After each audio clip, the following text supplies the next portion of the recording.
The World Games are coming in July of 2022. Sumo, softball, lacrosse, sport climbing, powerlifting, and more. This is the new generation of sports. Tickets are on sale. Buy today at twg2022.com. It's the Weather Xtreme video. This is the afternoon edition. This is for Thursday, the 8th of July. I'm James Spann. A blanket of very moist air stays in place through tomorrow with a number of showers and storms around, probably thinning out a bit by the weekend. And we're still watching Elsa today. Here we go. This is the upper air look across the country. Got a strong upper high back in the western states over the Four Corners and a downstream trough over the eastern U.S. There's the visible satellite view. Pretty decent day so far today. We have partly sunny conditions across the state with a few pockets of convection, mainly over the southern half of the state. That was the radar composite around 2 o'clock this afternoon. Showers and storms mainly south of US 80.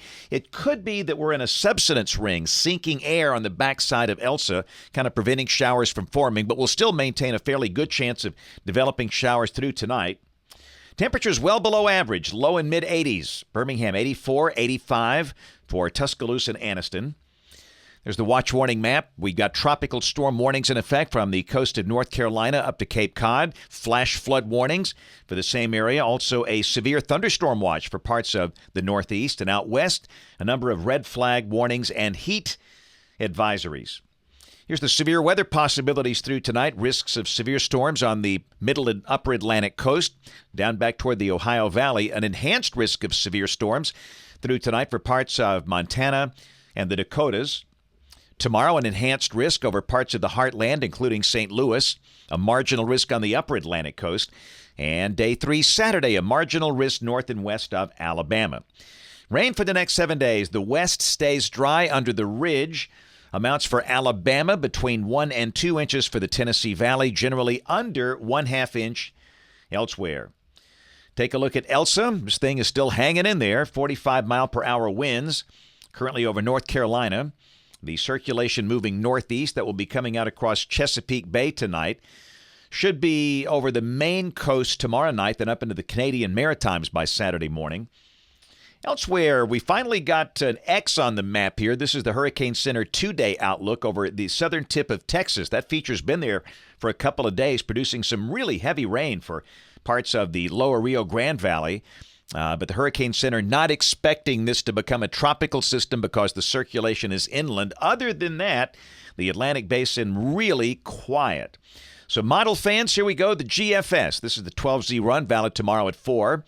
Big upper high out west, troughing over the northeastern states. And for us, again, warm, humid, scattered to numerous showers and storms, highs mid-80s. The sky cloudy at times.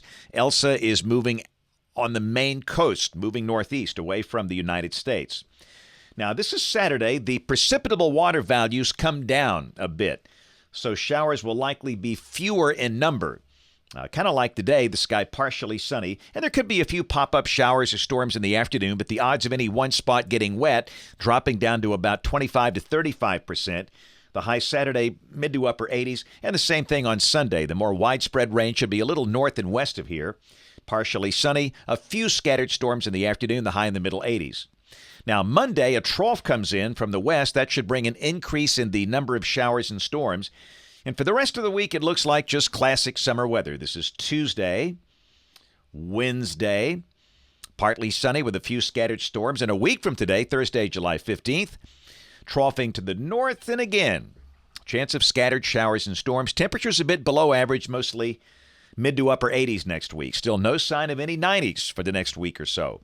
We'll go out 10 days. This is Sunday, July 18th. Again, troughing north and west of the state, and that looks fairly quiet if this happens to verify. Rain for Birmingham off the GFS ensemble, the mean between 2 and 3 inches between now and the 24th of July. And again, temperatures are just having a hard time getting past 90. Highs most days, mid to upper 80s, lows around 70 all the way through July 18th. And the latest CPC outlook I have in hand showing temperatures around here near average for the period July 15th through July 21st. That's it for the Weather Xtreme video this afternoon. We'll have notes on the blog. The next video here by 6 o'clock tomorrow morning. You can catch us this evening on ABC 3340 News at 4, 5, 6, and 10 o'clock. Thanks for watching. Have a great evening, and God bless. Hey, this is James Spann. I think one of the best parts of my job, getting to do weather programs in schools. During regular times, I'm in a school once or twice a day, teaching students, mostly in elementary schools, things about weather and science. It's a really great part of my job. In fact, if I wasn't a television meteorologist, I would be a third grade science teacher. But one thing I've noticed over the years, some children, not all, but some, develop a genuine fear, a phobia of weather, especially thunderstorms and tornadoes. To offset that, I commissioned a couple of creative members of my family to write a series of children's books about weather. And the first one is out. Benny and Chipper, Be Prepared, Not Scared. Your kids will absolutely love Benny the Bear and his best pal, Chipper the Beagle Dog. It's a really good read about thunderstorms and tornadoes and how it's okay to be a little afraid, but you don't have to be really afraid.